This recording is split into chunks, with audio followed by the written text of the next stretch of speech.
Otázne je, či ministrovi vysvetlili, čo je to hokej vlastne.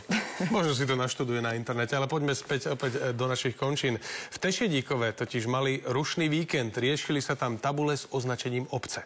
Ako si isto spomínate, Tešedíkovčania si v referende odsúhlasili zmenu názvu obce na pôvodný Pered, no vláda im to neschválila. A tak tam cez víkend nakráčali neznámi aktivisti a nainštalovali tabule s nápisom Pered.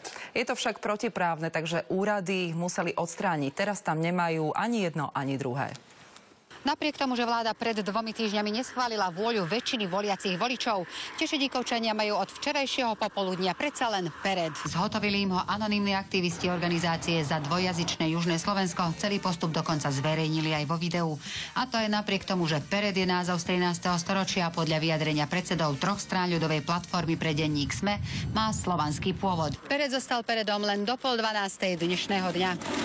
Potom sa opäť zmenil na Tešedíkovo, aj keď dočasne bez mekčenia. Ten totiž pracovníci okresného úradu v pracovnom nasadení strhli spolu s nálepkou. Áno, dáme to osobne dole. A potom to budeme riešiť s regionálnou správou ciest. Keď som sa dozvedel dneska ráno, hneď som poslal e-mail na správu ciest, aby urobili nápravu, aby odstránili činy vandalov. Takouto cestou my v budúcnosti nechceme nič riešiť, ani nemáme tušenie, že toto robí. Musíme zistiť, či je to oficiálne zaregistrovaná organizácia a hnutie a budeme podľa toho v zmysle zákona postupovať. Hrozí im správne konanie a pokuta vo výške 330 €. Na druhom konci dediny to už nešlo tak jednoducho. Na odstránenie tabule boli potrební odborníci. Tam totiž namiesto nálepiek pripevnili špeciálne vyrobené tabule, kam zmizli tie pôvodné, nevedno. Tak sme si objednali nové. Objednali sme 2 značky, lebo ja si myslím, že tento problém ešte bude pokračovať. Do dnešného dňa nemáme oficiálne vyjadrenie, či nám povolili alebo nepovolili ten názov. Pre televíziu Joj, Drahu Dobrovičová.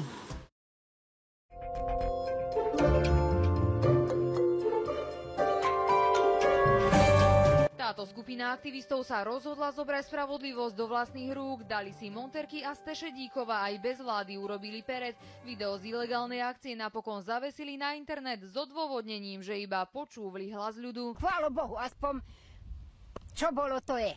No. Bývalo Pered a bude patriť Peredom. Tešedíkovo neuznávate teda? Schvaľujem túto iniciatívu, nemám dôvod ju prečo neschváliť. Tiež majú určité možnosti protestu. Po akcii ale rýchlo nasledovala reakcia úradov. Tí všetko nafotili a chaos v tabuliach dali znova do poriadku. Zvláštne však je, že tabula Pered bola originál. Chlapi, to tu ešte hádam nebolo. Ešte nie. Bol porušený priestupkový zákon, tam je pokuta až 330 € a tu došlo aj k odcudzeniu tabul. Ja som skorej za to Tešedíkovo. Mne sa to viac aj páči, je to aj slovenské. Po stopách stratenej tabule Tešedíkovo sme sa vybrali osobne, nikde sme ju však nenašli a možno skončila v lánoch tejto kukurice, no kým by sme ju prehľadali, by trvalo aj niekoľko dní. Vláda jednoznačne rozhodla, že názov obce Tešedíkovo sa meniť nebude, nakoľko by to porušovalo zákon. Pered je pôvodný maďarský názov. Či viete, kto bol Samuel Tešedík?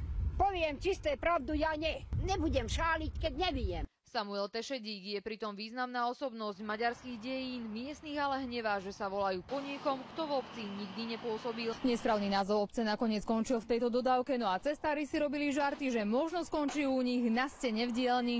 Katarína Kulová, televízia Markíza.